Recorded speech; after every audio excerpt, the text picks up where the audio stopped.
Well, Rhythm, while the MEA has been very measured in its statement, saying that we have noted the development that has taken place in the Nepali lower house of parliament, and that it seems to be a breach of an understanding that talks would continue. It's really unfortunate that Nepal really went ahead.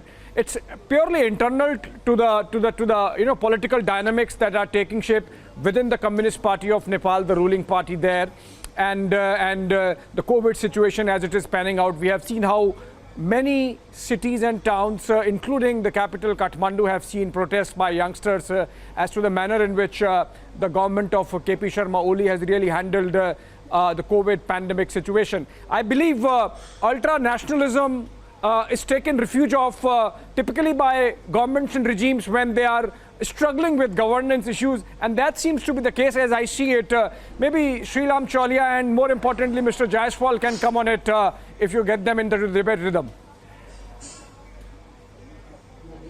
Yes, absolutely. That's a question I wanted to also put to Dr. Pramod Jaiswal here. Dr. Jaiswal, why this sudden aligning of interests with Beijing, especially keeping in mind that Lipulekh, Kalapani are of extreme importance to us, keeping in mind, like Abhishek mentioned, this seems to be coming at a time when there is absolutely no political orientation or nothing similar that the constitutions of the two nations even have.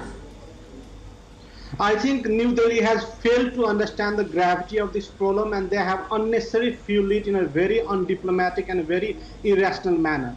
First, we should understand that on 8th May, when the Indian Defense Minister inaugurated the road, Nepal responded. There was no China, no Pakistan, no America, no Russia coming into the picture.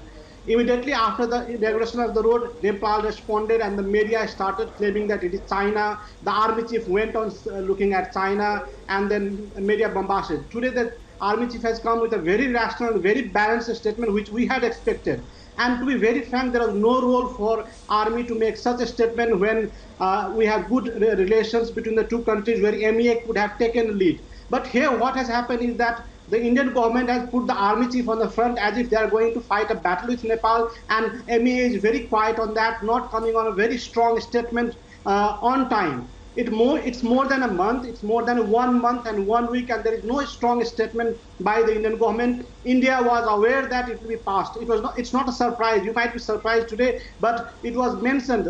People were aware like weeks ago that it will be passed. Map had already come here. To be very frank, map is there. It's not today. Only in the emblem there is some correction on the map. So it's like map is passed almost a month ago. So, but there is no response, no strong response from India. Second is that on the boundary dispute, Mr. Jaiswal, I have to correct you there. And Rhythm, let me just get me in here. I have to correct him. You know, in late 2019, last year, our External Affairs Minister S. Jaishankar met with his Nepalese counterpart in Kathmandu, and the understanding reached was the talks would continue. In fact, there is a working group at the Foreign Secretary level to discuss boundary between India and Nepal. When India has said, and there is an understanding that once the COVID pandemic is over, we can really go back to the drawing table and discuss this issue. What was this hurry? And that brings us to the question that there is something suspect about the timing of this initiative of the Nepalese government. Maybe Mr. Jaiswal can enlighten us on that. I want to make you aware that the committee that you are talking about was formed in 2015, not 19. In 2019, it was the 6th meeting. So we had 6 meetings and there was no progress. It's not 2019 that we had a boundary committee. It started in 2015. And okay, that so committee was supposed to complete the work in 2022. In 2022, they were supposed to complete the work, but they have made no progress on that. Second is that when the thing is under consideration, 2022 is still 3 years away. After COVID, nobody had foreseen COVID pandemic. It's a serious situation. Your government is also struggling. We could have just waited for a while. I'm answering you. Let me finish. When you have accepted, when India has accepted that it is a disputed territory and talk is under consideration, what was the hurry to make a road and inaugurate it?